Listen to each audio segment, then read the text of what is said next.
चलिए स्वागत करते हैं एक बार फिर से आपका हम अपने चैनल पे। तो गैस आईसीआर के लिए हम जो सोशल साइंस की सीरीज चला रहे हैं तो उसमें एक प्रश्नों को हम लेने वाले हैं। तो देखिए सोशल साइंस के लिए बहुत सारे बच्चे परेशान हैं। तो आज हम जो करने वाले हैं ये प्रश्न रहेंगे सोशल साइंस एनसीईआरटी का क्लास 10th के। ठीक है, एनसीईआरटी का जो है पैटर्न वो क्लास 10th की हम यहाँ पे सारे के सारे प्रश्नों को लेने वाले हैं।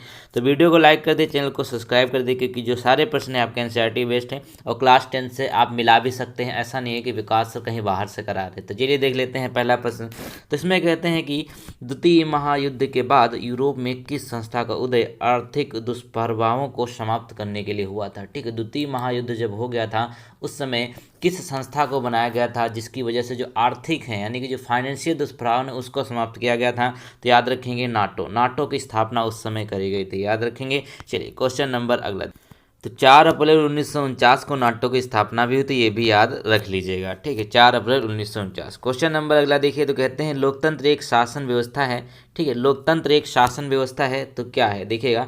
तो दो का आपका जो राइट आंसर होगा यहाँ पर वो दोस्तों हो जाएगा, एक तो लोगों का, दूसरा लोगों के द्वारा और तीसरा लोगों के लिए। तो उपयुक्त सभी, यानी कि अभी आपने सुना होगा कि जनता के द्वारा जनता के लिए ये यहाँ लोकतंत्र होता है। तो ये कथन किसका है? अब्राहम लिंकन का है। और लोगों का, लोगों के द्वारा लोगों के लिए, इस सभी के लिए जो है लोकतंत्र एक शासन व्यवस्था होती है। तो ऑप्शन नंबर डी आपका सही हो जाएगा। ये मिक्स सारे प्रश्न कर रहे हैं सोशल साइंस के आपके 10th क्लास एनसीईआरटी के। क्वेश्चन नंबर अगला देखिए। तो कहते हैं यहाँ पे नस्ल का आधार क्या है। ठीक है, जो नस्ल है इसका आधार क्या है। तो 3 का जो आपका राइट आंसर होगा वो हो जाएगा यहाँ पर जीवन शास्त्र। ठीक है, जो आपका वो नस्ल का जो आधार होता है वो क्या होता है, वो आपका होता है जीव शास्त्र। क्वेश्चन नंबर अगला देखिएगा। अब इसमें आप लोग कंफ्यूज हो सकते हैं, बेसिकली नस्ल को अगर हम परिभाषित करें तो कैसे परिभाषित करेंगे देखिएगा। तो नस्लवाद एक ऐसे परिभाषित किया जा सकता है कि यह विश्वास की हर नस्ल के लोगों में कुछ खास खूबियाँ होती हैं जो उसे दूसरी नस्लों से कमतर या फिर बेहतर बनाती है। और नस्लवाद लोगों के बीच जैविक अंतर की सामाजिक धारणाओं में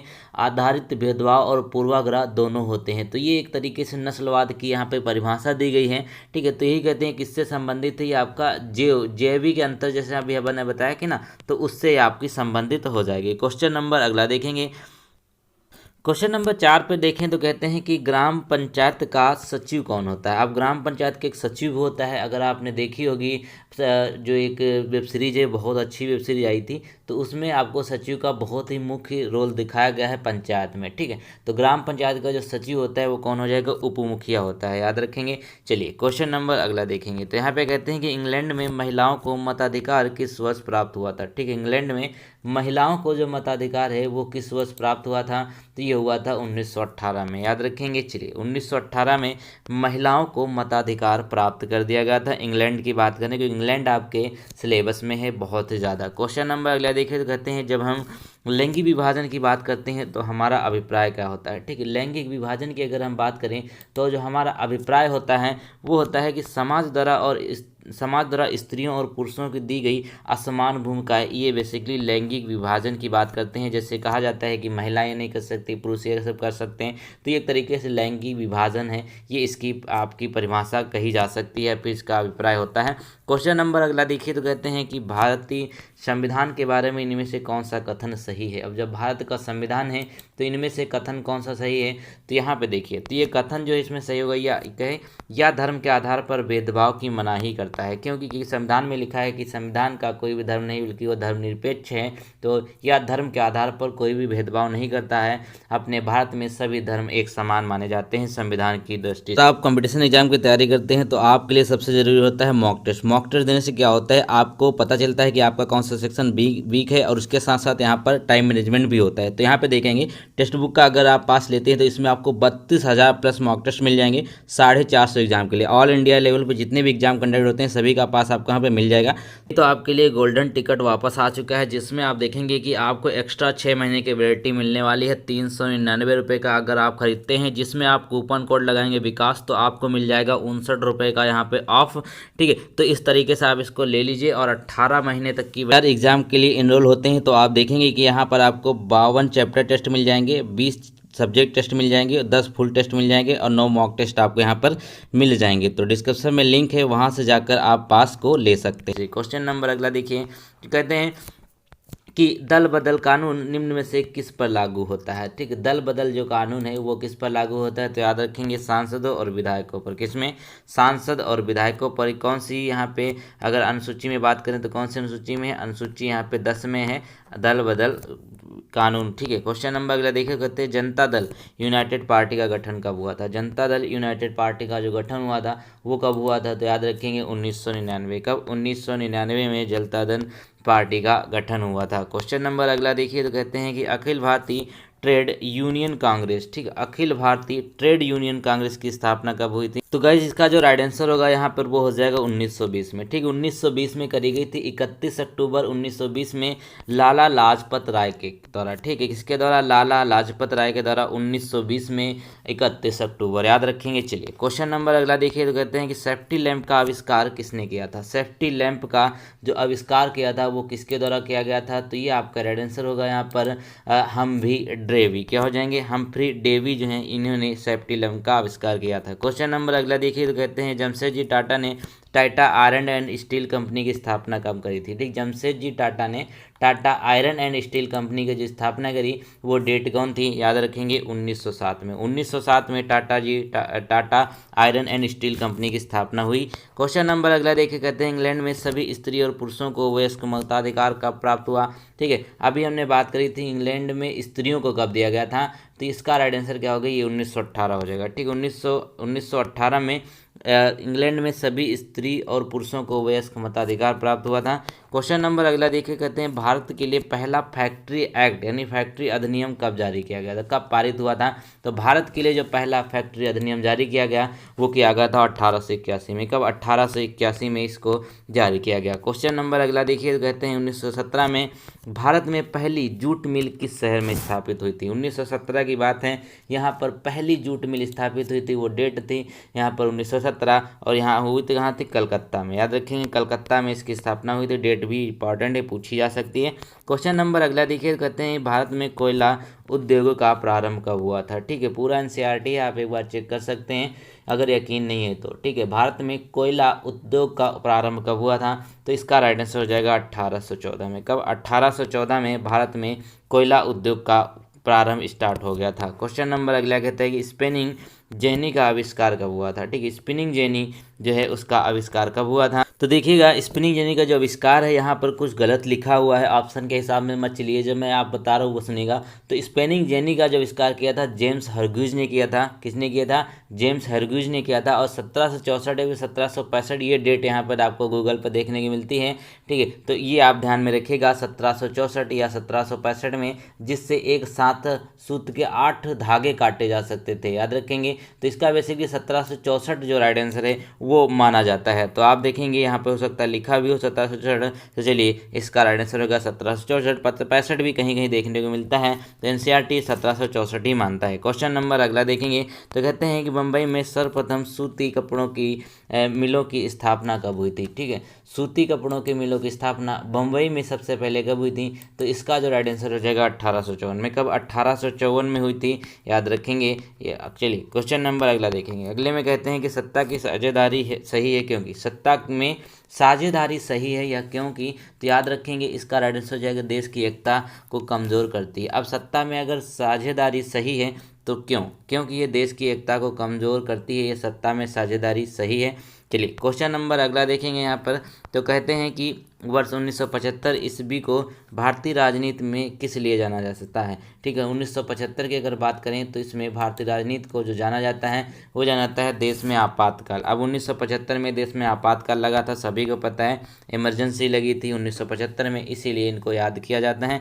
क्वेश्चन नंबर अगला देखिए, कहते हैं बिहार में संपूर्ण क्रांति का नेतृत्व निम्न में से किसने किया था। ठीक, बिहार में जो संपूर्ण क्रांति का नेतृत्व किया गया था वो किया गया था जयप्रकाश नारायण के द्वारा। किसके द्वारा, जयप्रकाश नारायण, ये इसके राइट आंसर होंगे। क्वेश्चन नंबर अगला देखिए, कहते हैं कि नर्मदा घाटी परियोजना किन राज्यों से संबंधित है। ठीक, नर्मदा घाटी परियोजना जो संबंधित है किन राज्यों से है, तो इसमें अगर देखेंगे नर्मदा घाटी परियोजना तो किन राज्यों से होगी, चलिए देखिए इसका राइट आंसर, तो दोस्तों यहाँ पे जिसका राइट आंसर हो जाएगा तो सभी को पता है, एक तो मध्य प्रदेश होगा, दूसरा गुजरात, तीसरा महाराष्ट्र। ठीक है, 1 2 3 यहाँ पे जो है ये नर्मदा घाटी राज्य हैं, बेसिकली इससे लाभान्वित राज्य हैं। तो याद रखेंगे गुजरात, महाराष्ट्र और मध्य प्रदेश आपका राइट आंसर होगा। क्वेश्चन नंबर अगला देखिएगा। अगले प्रश्न में कहते हैं कि निम्न में से किस को लोकतंत्र का प्राण माना जाता है। ठीक है, किसको लोकतंत्र का प्राण माना जाता है, तो ये राइट आंसर हो जाएगी आपकी राजनीतिक दल। ठीक है, जो राजनीतिक दल होते हैं उनको लोकतंत्र का प्राण माना जाता है, क्योंकि पूरे 5 साल ये चहल पहल करते रहते हैं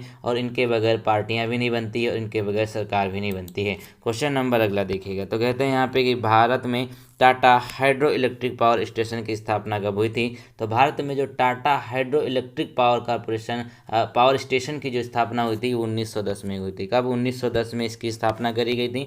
क्वेश्चन नंबर अगला देखिएगा। तो कहते हैं कि निम्न में से कौन अर्थव्यवस्था के प्राथमिक क्षेत्र में शामिल है। ठीक, अर्थव्यवस्था का जो प्राथमिक क्षेत्र है इसमें क्या चीज़ शामिल होंगी, तो सभी को पता है कृषि क्षेत्र। जो कृषि क्षेत्र होता है ये आपका अर्थव्यवस्था में प्राथमिक क्षेत्र के रूप में गिना जाता है। क्वेश्चन नंबर अगला देख। अब क्वेश्चन नंबर 26 देखिए। तो कहते हैं भूकंप केंद्र के ऊर्ध्वाधर पृथ्वी पर स्थित केंद्र को क्या कहा जाता है। ठीक है, भूकंप केंद्र के ऊर्ध्वाधर पृथ्वी पर स्थित केंद्र को जो कहा जाता है अधिकेंद्र। याद रखेंगे क्या कहा जाता है, इसको अधिकेंद्र कहा जाता है। और यह भूकंप, अब देखिएगा यहाँ पे एक क्वेश्चन आता है कि भूकंप किससे नापते हैं, तो सभी को पता है रिएक्टर स्केल पर इसको मापा जाता है।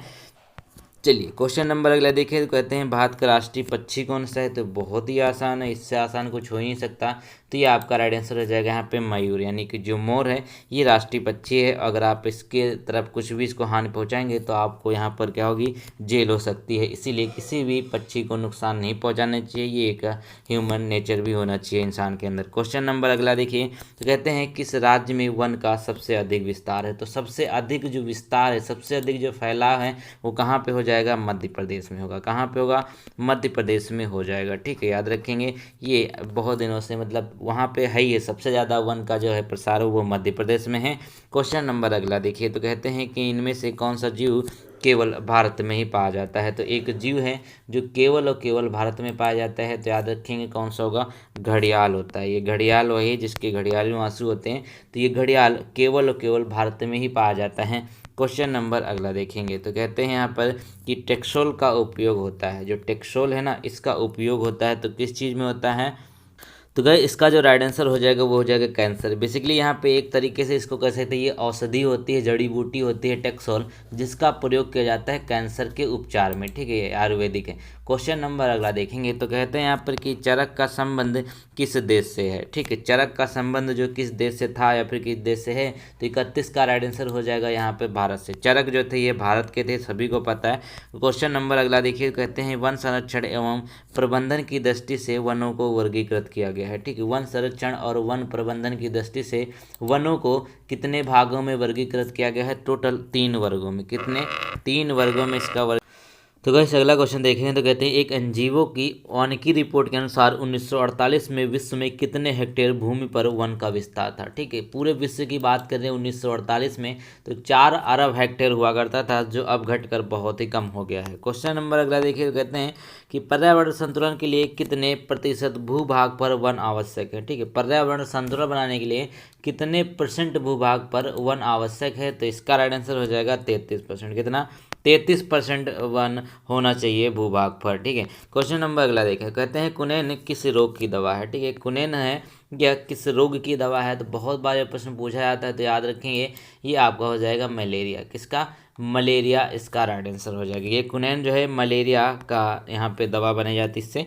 क्वेश्चन नंबर अगला देखें। तो कहते हैं कुनैन किस वृक्ष से प्राप्त किया जाता है। अब कुनैन है यह एक वृक्ष से प्राप्त भी किया जाता है, तो याद रखेंगे ये किससे, सिनकोना वृक्ष से। किससे, सिनकोना वृक्ष से कुनैन को प्राप्त किया जाता है, जिसके बाद इससे मलेरिया की दवाई बनाई जाती है। क्वेश्चन नंबर अगला देखिए। कहते हैं कि बाघ परियोजना कब प्रारंभ हुआ था। ठीक है, जो बाघ परियोजना है यह कब प्रारंभ हुई थी, तो याद रखेंगे ये हुई थी 1973 में। कब, 1973 में इसको प्रारंभ किया गया था और 29 जुलाई को इसको सेलिब्रेट भी किया जाता है। याद रखेंगे, प्रश्न ये पूछा जाता है कई बार। क्वेश्चन नंबर अगला देखिए। कहते हैं कि वाष्प इंजन का आविष्कार किसके द्वारा किया गया। ठीक है, जो वाष्प इंजन का आविष्कार है वह किसके द्वारा किया गया, तो सभी को पता होगा ये हो जाएंगे जेम्स वाट। कौन है, जेम्स वाट के द्वारा इस इंजन का आविष्कार किया गया था। तो आप लोगों ने इसको साइंस में पढ़ा होगा कि इन्होंने कई सारे घरेलू एक्सपेरिमेंट करने के बाद ये चीज़ें विकसित करी थी। क्वेश्चन नंबर अगला देखिए, अगले में कहते हैं कि लंदन में अनिवार्य प्राथमिक शिक्षा कब लागू हुई थी। ठीक है, लंदन में जो अनिवार्य प्राथमिक शिक्षा है वो कब लागू हुई थी, तो हुई थी 1870 में। कब? 1870 में लंदन में अनिवार्य प्राथमिक शिक्षा को लागू किया गया था। ये आपका राइट आंसर है। क्वेश्चन नंबर अगला देखिए, तो कहते हैं कि पूंजीपति वर्ग के द्वारा किस वर्ग का शोषण हुआ। ठीक है, पूंजीपति वर्ग के द्वारा किस वर्ग का शोषण किया गया है, तो ये आपका राइट आंसर हो जाएगा श्रमिक वर्ग। ठीक है, जितने भी अमीर लोग थे, पूंजीपति लोग थे, उनके द्वारा सबसे ज़्यादा जो यहाँ पर किया गया था शोषण, वो हो जाएगा श्रमिक वर्ग का। ठीक है, श्रमिकों का, यानी कि जो अब के कामगार व्यक्ति थे उनका सबसे ज़्यादा यहाँ पर शोषण किया गया है। ठीक है, तो चलिए क्वेश्चन नंबर अगला देखें, तो कहते हैं यहाँ पर कौन सा सामाजिक वर्ग बुद्धिजीवी वर्ग के रूप में उभर कर आया। ठीक है, इस समय की बात करते हैं पुराने ज़माने में, तो कौन सा सामाजिक वर्ग था जो बुद्धिजीवी वर्ग के रूप में उभर कर आया था, तो हो जाएगा यहाँ पे जो मध्यम वर्ग हुआ करता था। मध्यम वर्ग का मतलब क्या है, जो मिडिल क्लास हुआ करते थे, वो एक बुद्धिजीवी वर्ग के रूप में उभर कर सामने आए। क्वेश्चन नंबर अगला देखिए, तो कहते हैं जनसंख्या घनत्व तो सबसे अधिक कहाँ पे है। तो जनसंख्या घनत्व जो देखा जाए तो सबसे अधिक कहाँ पे पाया जाता है, ये होता है महानगरों में, जैसे दिल्ली हो गया और यहाँ पर बेंगलुरु वगैरह, ये जो आपके मुंबई है, यहाँ पे सबसे ज़्यादा जनसंख्या घनत्व आपको देखने को मिलता है। और सबसे कम जनसंख्या घनत्व कहाँ मिलता है, वो मिलता है पहाड़ी क्षेत्रों में, जैसे लेह हो गया, वहाँ पर सबसे कम जनसंख्या घनत्व आपको मिलेगा। क्वेश्चन नंबर अगला देखिए, तो कहते हैं कि आधुनिक काल में औद्योगिकीकरण ने किसके स्वरूप को गहन रूप से प्रभावित किया है। तो आधुनिक काल में औद्योगिकीकरण ने किसके स्वरूप को गहन रूप से प्रभावित किया, तो ये क्या हो जाएगा, शहरीकरण। किसने? शहरीकरण इसका राइट आंसर होगा, ये आपका हो गया। क्वेश्चन नंबर अगला देखिए, कहते हैं कि एक प्रतियोगी एवं उद्यमी प्रवृत्ति से प्रेरित किस प्रकार की अर्थव्यवस्था लागू की गई। एक प्रतियोगी एवं उद्यमी प्रवृत्ति से प्रेरित किस प्रकार की अर्थव्यवस्था लागू करेगी, वो हो जाएगी मुद्रा प्रधान व्यवस्था, जिसको पूंजीवादी भी कह सकते हैं। क्या होगी? मुद्रा प्रधान व्यवस्था का मतलब क्या होता है, इसमें मान लीजिए हमारे पास बहुत सारा पैसा है, तो हम किसी एक देश की इकोनॉमी चला सकते हैं, या किसी एक देश की यहाँ पर मतलब पूरा जितनी पैसा है वो हम ही लगा दें, तो ये चीज़ होती है। क्वेश्चन नंबर अगला देखिए, तो कहते हैं स्थानीय कृषि के प्रभाव से कैसा जमाव संभव हुआ है। ठीक है, जो स्थायी कृषि है उसके प्रभाव से कैसा जमाव संभव हुआ, तो वो हो जाएगा यहाँ पे आपका संपत्ति। इसका राइट आंसर क्या होगा, संपत्ति होगा। स्थायी कृषि से मतलब क्या है, मान लीजिए जैसे पहले क्या हुआ था, झूम खेती हुआ करती थी, किसी बड़े भूभाग को जला कर देते थे, उसकी जंगल को, वहाँ पे उसके बाद उसमें खेती करी जाती थी। अब ये खेती करने के बाद इसको भी परती छोड़ दिया जाता, लेकिन जब इन्होंने चालू किया स्थायी खेती, यानी एक ही खेत को उन्हें बार बार तैयार करना स्टार्ट कर दिया, तो इनके पास क्या हुआ, संपत्ति इकट्ठा होना शुरू हो गई। क्वेश्चन नंबर अगला देखिए, कहते हैं कि शहरों को आधुनिक व्यक्ति का किस प्रकार का क्षेत्र माना जाता है। ठीक है, शहरों को आधुनिक व्यक्ति क्या किस प्रकार का क्षेत्र माना जाता है, तो ये क्या होगा यहाँ पर, ये विस्तृत क्षेत्र के अंतर्गत आता है। किसमें? विस्तृत क्षेत्र के अंतर्गत ये आता है। क्वेश्चन नंबर अगला देखिए, तो कहते हैं कि संविधान की धारा 21 का संबंध किससे है। ठीक है, संविधान की धारा 21 का संबंध है वो किससे है, तो वो हो जाएगा वन्य जीवों और प्रकृति संसाधनों के संरक्षण। ये धारा की बात कर रहे हैं, अनुच्छेद की बात नहीं कर रहे हैं, वरना आप लोग कहेंगे ये तो जो धारा 21 है और धारा जो एक्ट मतलब वो आपका अनुच्छेद है, उसमें बहुत सारा फर्क देखने को मिलता है। क्वेश्चन नंबर अगला कहते हैं कि प्राकृतिक संसाधनों के संरक्षण 1968 में कौन सा कन्वेंशन हुआ था। तो प्राकृतिक संसाधनों के संरक्षण के लिए जो 1968 में चालू हुआ, वो हुआ था विश्व आपदा कन्वेंशन। ठीक है, विश्व आपदा कन्वेंशन, ये इसका राइट आंसर है। क्वेश्चन नंबर अगला देखिए, कहते हैं कि मैंग्रोव का सबसे अधिक विस्तार है। ठीक है, जो मैंग्रोव्स हैं इनका सबसे अधिक विस्तार है जो वो कहाँ पर है, तो याद रखेंगे कहाँ है, सुंदरवन। सुंदरवन में है सबसे ज़्यादा। ये कहाँ पड़ता है, पश्चिम बंगाल का वो जो डेल्टा है सुंदरवन डेल्टा, वहाँ पे सबसे ज़्यादा मैंग्रोव वन भी पाए जाते हैं, याद रखेंगे। क्वेश्चन नंबर अगला कहता है कि भारत में 2001 की यहाँ पे बात कर रहे हैं, तो ये तो यहाँ पे सरासर गलत है, क्योंकि एनसीईआरटी का है ना, तो इसमें 2001 की चीज़ें पूछी गई थी। तो मैं आपको लेटेस्ट डेटा बताता हूँ तो अभी यहाँ पे जो लास्ट रिपोर्ट आई थी 2019 में आई थी। इस रिपोर्ट में क्या कहा गया वो आपको बता देते हैं। तो देखिए इस रिपोर्ट में जो है थी 24.62%, कितना 24.62% है वन का टोटल विस्तार। सबसे ज़्यादा कहाँ पे है, मध्य प्रदेश में है, याद रखेंगे। चलिए क्वेश्चन नंबर अगला देखिए। तो कहते हैं कि पूर्वोत्तर राज्य के 188 आदिवासी जिलों में देश के कुल का कितना % यहाँ पे वन है। तो याद रखेंगे इसका जो राइट आंसर होगा आपके लिए, ये भी एक्चुअली पुराने डाटा पे ही बेस्ड होगा, तो कोई बात नहीं, हम 60.11, क्योंकि देखिए जितना भी आदिवासी क्षेत्र है वहाँ पर ऑब्वियस सी बात है आपको ज़्यादा वन क्षेत्र देखने को मिलेगा, क्योंकि आदिवासी लोग जो होते हैं ज़मीनी जुड़ाव से ज़्यादा जुड़े होते हैं। क्वेश्चन नंबर अगला देखेंगे यहाँ पर। तो अब यहाँ पे कहा गया है क्योंकि एनसीईआरटी बेस्ड तो वहाँ पे हर तरीके के प्रश्न आपको मिलने हैं। तो 1951 से 1980 तक लगभग कितना वर्ग किलोमीटर कृषि भूमि में परिवर्तित हुआ। बोलते हैं कितना जो वन वाला क्षेत्र था इसको कन्वर्ट कर दिया गया किस भूमि में, ये कृषि भूमि में। ठीक है, पहले वहाँ पे वन हुआ करते, कृषि भूमि में कन्वर्ट हो गई। तो ये कितना हो जाएगा, ये होगा 35,500। कितना, 35,500 इसका राइट आंसर है। क्वेश्चन नंबर अगला देखिएगा। अगले प्रश्न में देखिए, कहते हैं सामंती व्यवस्था से हटकर किस प्रकार की शहरी व्यवस्था की प्रवृत्ति बढ़ी है। तो याद रखें कौन सी है, प्रगतिशील प्रवृत्ति। कौन सी, प्रगतिशील प्रवृत्ति यहाँ पर बढ़ी है। ये सामंती व्यवस्था जो पहले हुआ करती थी उससे घट गए। क्वेश्चन नंबर अगला देखिए, इंपॉर्टेंट है। कहते हैं खूनी रविवार या फिर लाल रविवार की घटना कब हुई थी। ठीक है, खूनी रविवार या फिर लाल रविवार की जो घटना हुई थी वो कब हुई थी, वो हुई थी 9 जनवरी 1905 में। कब, 9 जनवरी 1905 में खूनी रविवार या फिर लाल रविवार की घटना हुई थी। बेसिकली ये हुआ क्या था, ये रूस में हुआ था। रूस में यहाँ पर कुछ लोग अपने हक के लिए प्रदर्शन कर रहे थे, तो वहाँ पर हजारों लोगों को गोलियों से छलनी कर दिया गया था। तो उस दिन संडे था, इसीलिए इसको नाम दे दिया गया कि लाल रविवार।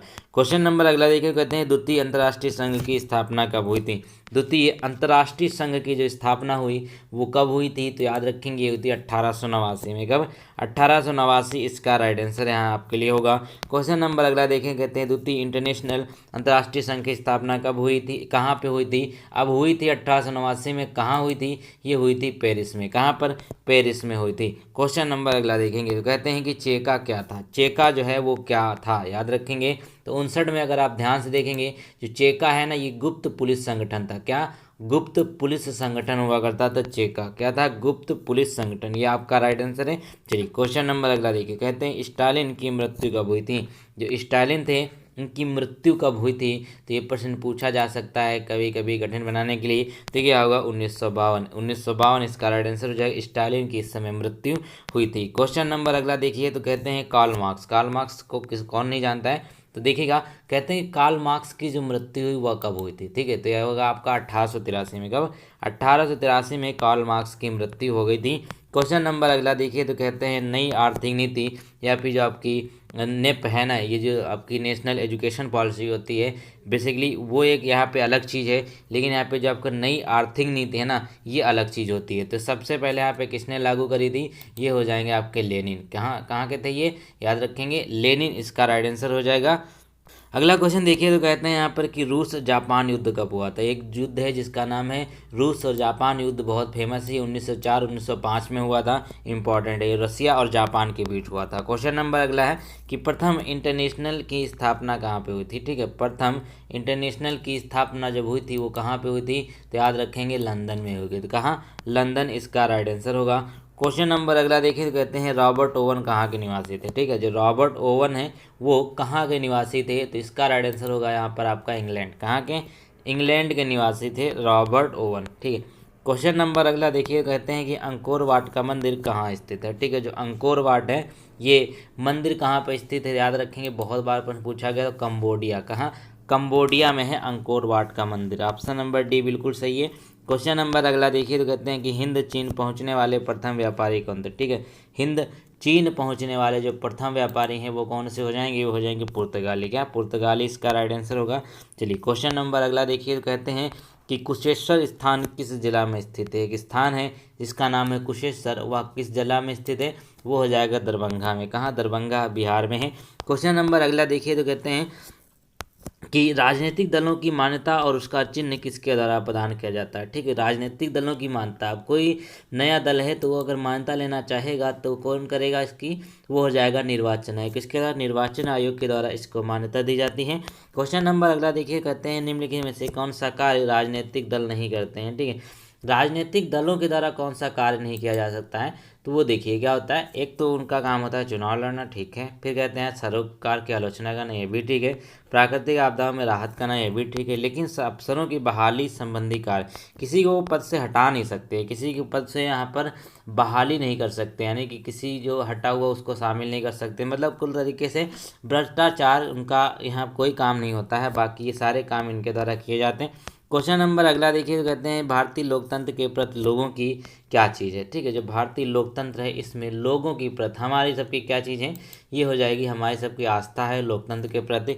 ठीक है, ये आपका राइट आंसर है। क्वेश्चन नंबर अगला देखिए, कहते हैं ये तो पुराना हो गया है, तो कहते हैं कि श्रीलंका का संघर्ष है। ठीक है, जो श्रीलंका का संघर्ष है वो क्या है, तो वो है देखिए लिट्टे एवं सरकार के बीच। किसके बीच, लिट्टे और सरकार के बीच श्रीलंका का संघर्ष हुआ करता था। ये बहुत पहले साल की बात कर रहे हैं, बहुत पहले की बात है। तो लिट्टे और सरकार के बीच में श्रीलंका का संघर्ष बहुत फेमस हुआ था।